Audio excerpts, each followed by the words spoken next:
Rekan-rekan imam sekalian, biarawan-biarawati, umat yang terkasih, keluarga besar dari para diakon, dan kesembilan anak-anak kami, para diakon yang tercinta.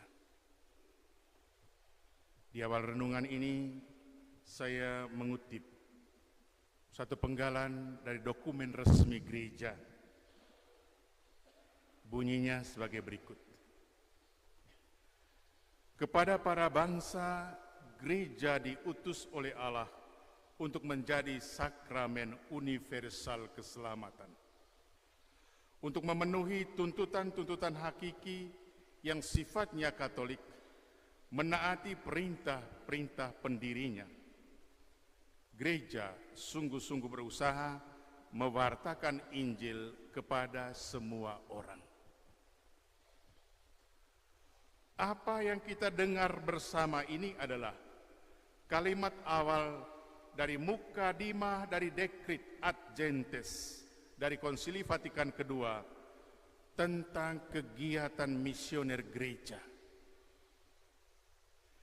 Para diakon pasti tahu dan harus tetap ingat bahwa gereja itu pada hakikatnya misioner dan bahwa Injil bukan untuk disimpan, tetapi untuk diwartakan. Itulah yang kita tangkap dari Evangelii Nuntiandi dari Paus ke-6 ataupun dari Redemptoris Missio dari Paus Yohanes Paulus II. Mudah-mudahan para diakon juga cukup akrab menggeluti referensi dokumen gereja ini. Bukan yang kalian tangkap dan screenshot dari media sosial.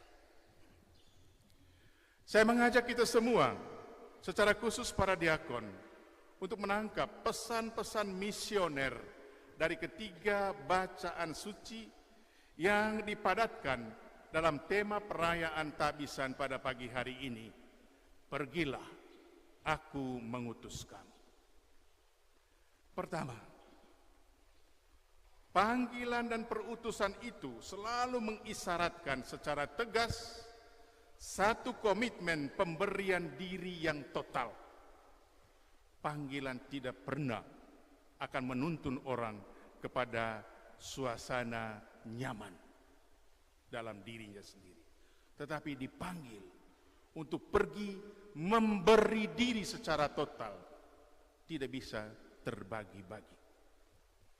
Kedua surat Rasul Paulus kepada Timotius, yakni pertama Timotius dan 2 Timotius, memiliki ciri-ciri yang salah satu diantaranya sungguh bersifat personal dan amat afektif yang dituliskan oleh Paulus kepada Timotius.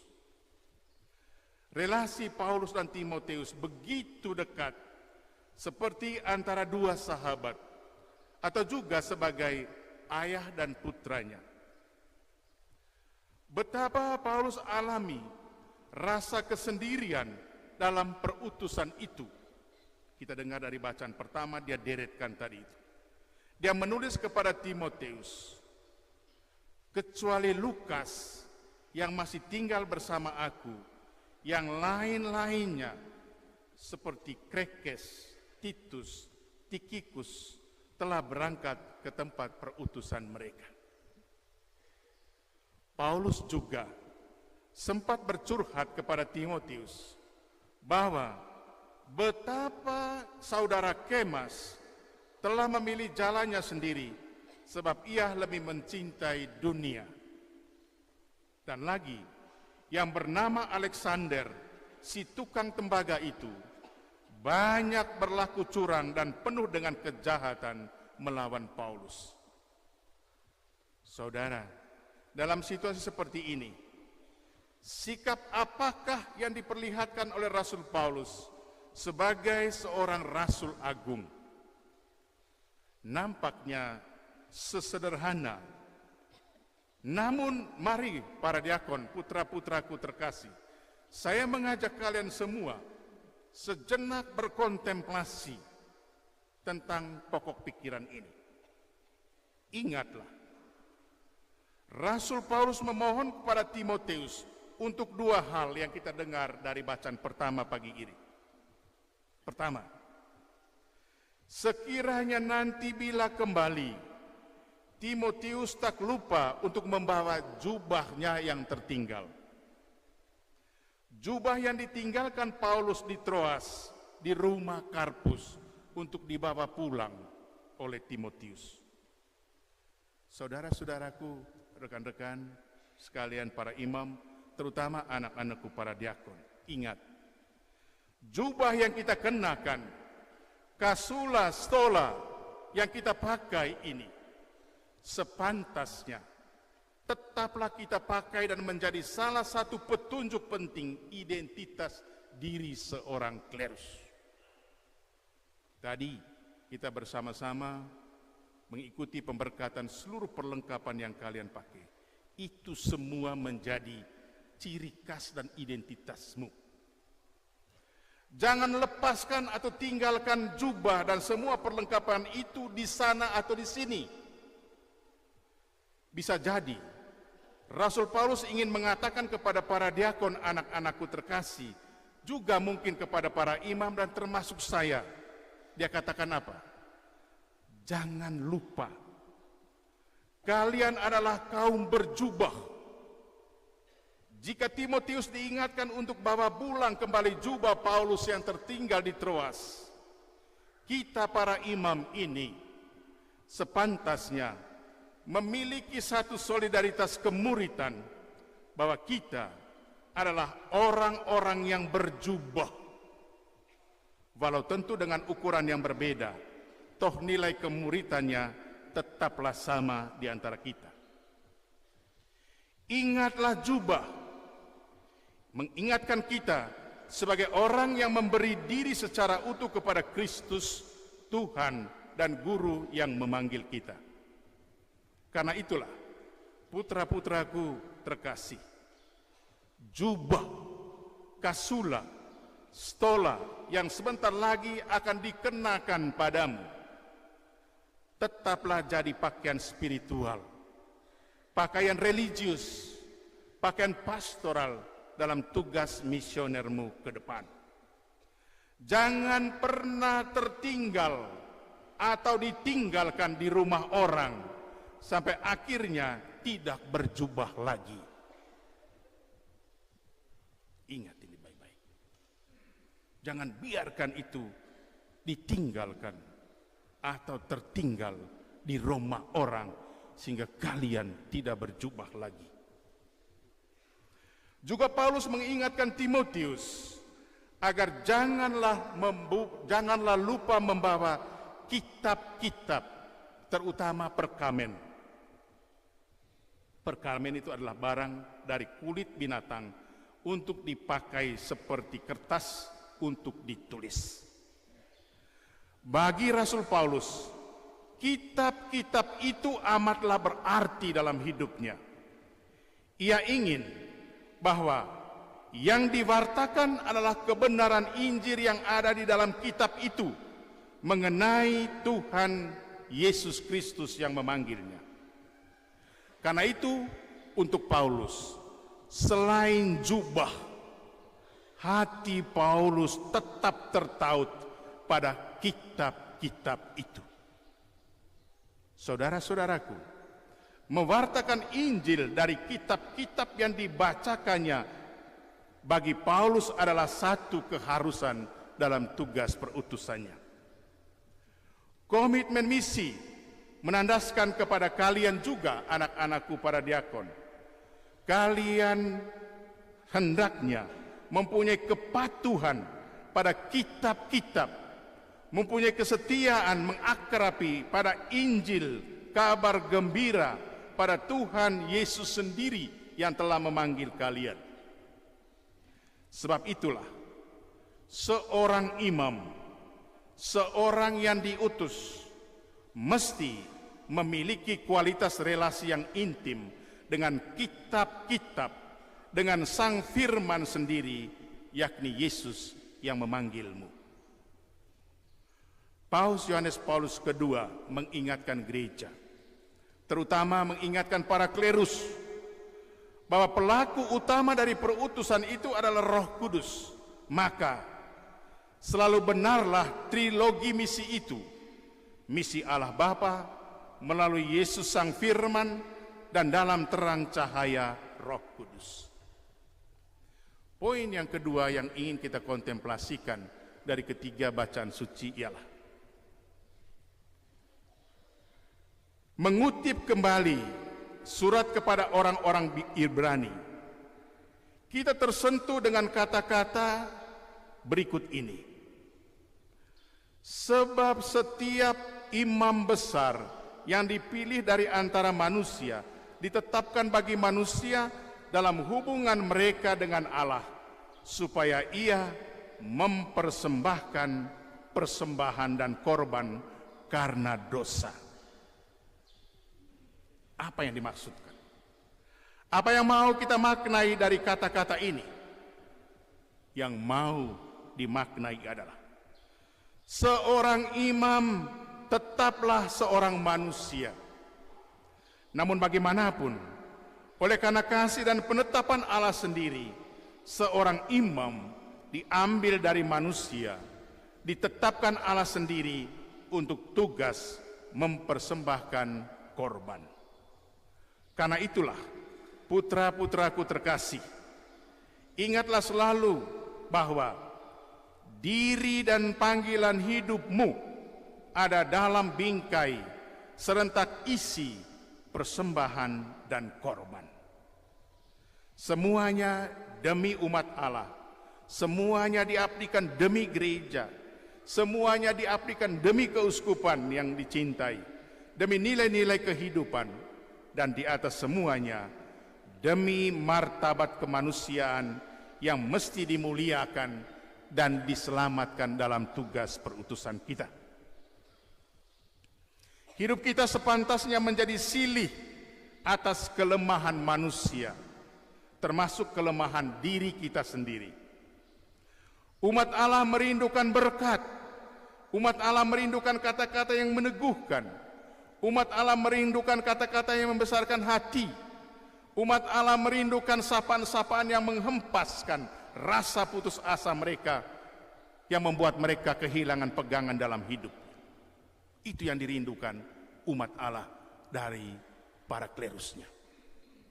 Sayang, sekiranya diri dan hidup kita sendiri melahirkan begitu banyak pertanyaan yang membingungkan serta mengecewakan.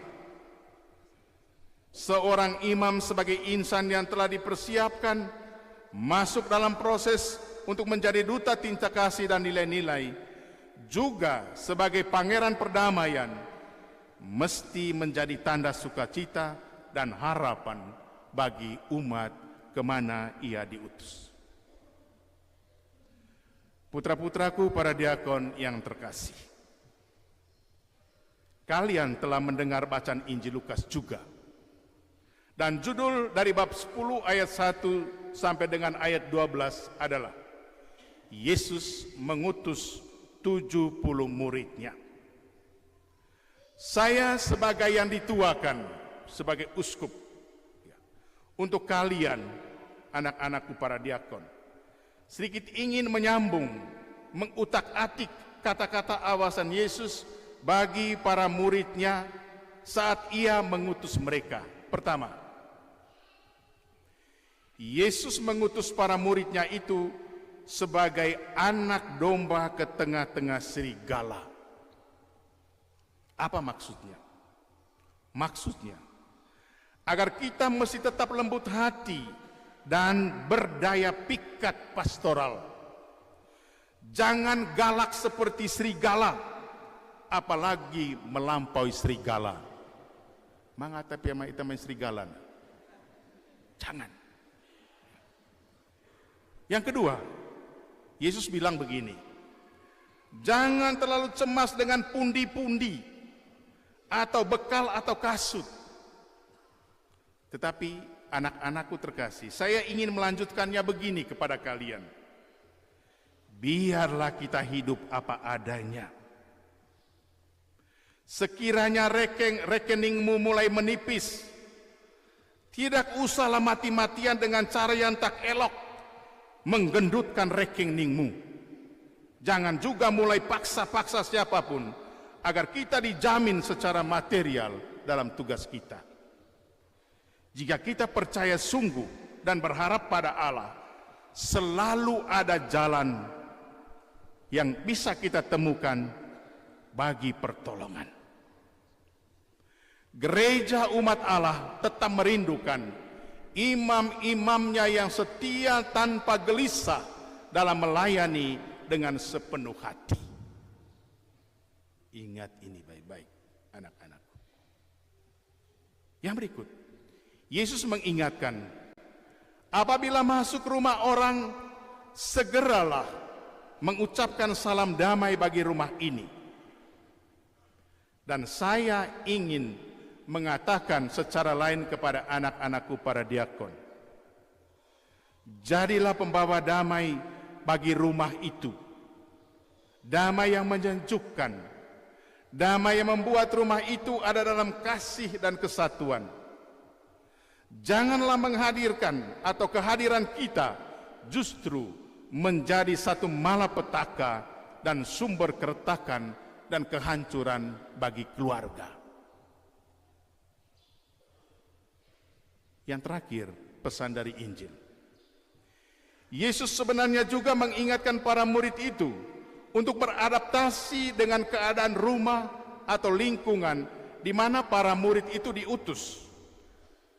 Dan hal yang menarik untuk para murid dan juga hal yang menarik untuk kita para imam adalah makan dan minumlah apa yang dihidangkan kepadamu. Saya tak yakin bahwa apa yang dihidangkan oleh umat bagi pastor, makan dan minum ala kadarnya, tidak. Saya yakin umat pasti akan menyediakan makan yang cukup untuk kalian. Kalian para diakon, semalam sengaja di rumahmu, di rumah keuskupan, kami menyelenggarakan welcome dinner untuk kalian. Mau mengancakan itu kepada kalian. Makanlah secukupnya. Saya memang lihat beberapa diakon semangat sekali tadi malam makannya. Tidak apa-apa. Namanya welcome dinner ya, tidak apa-apa. Nah, yang ingin saya katakan anak-anakku sekalian adalah, ingat, makan ukur-ukur sedikit,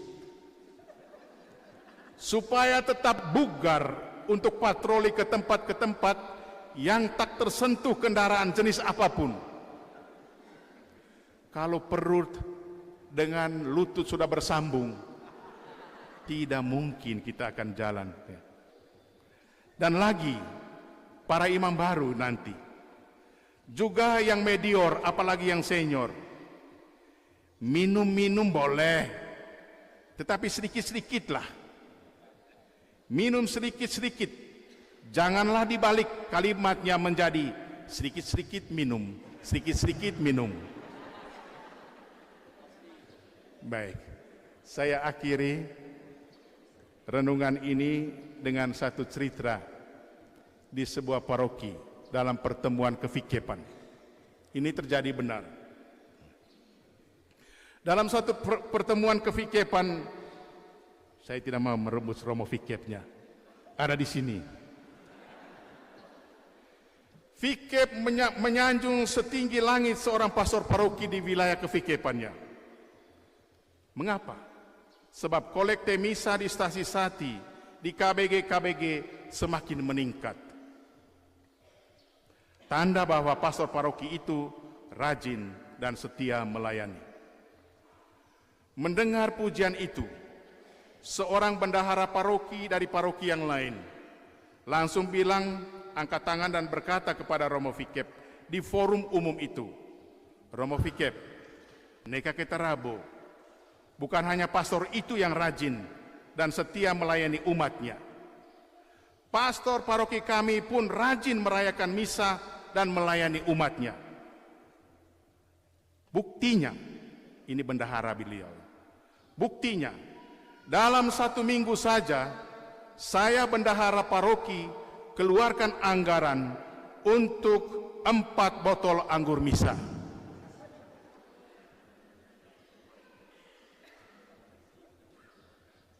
Mendengar kesaksian dari bendahara dari paroki itu, sang koster dari paroki yang sama yang mengeluh itu pun segera angkat tangan dan ingin bicara. Katanya begini, tetapi begini Romo Vikep, supaya Romo Vikep tahu, saya ini yang tahu persis tentang berapa kali seminggu pastor paroki kami layani umat untuk perayaan Ekaristi itu. Dan yang lebih penting untuk Romo Vikep ketahui, bahwa anggur misa 4 botol dalam seminggu itu sebenarnya disimpan di kamar pastor paroki, bukan disimpan di sakristi. Maka gemuruhlah. Romo Vikep hanya tertawa-tertawa.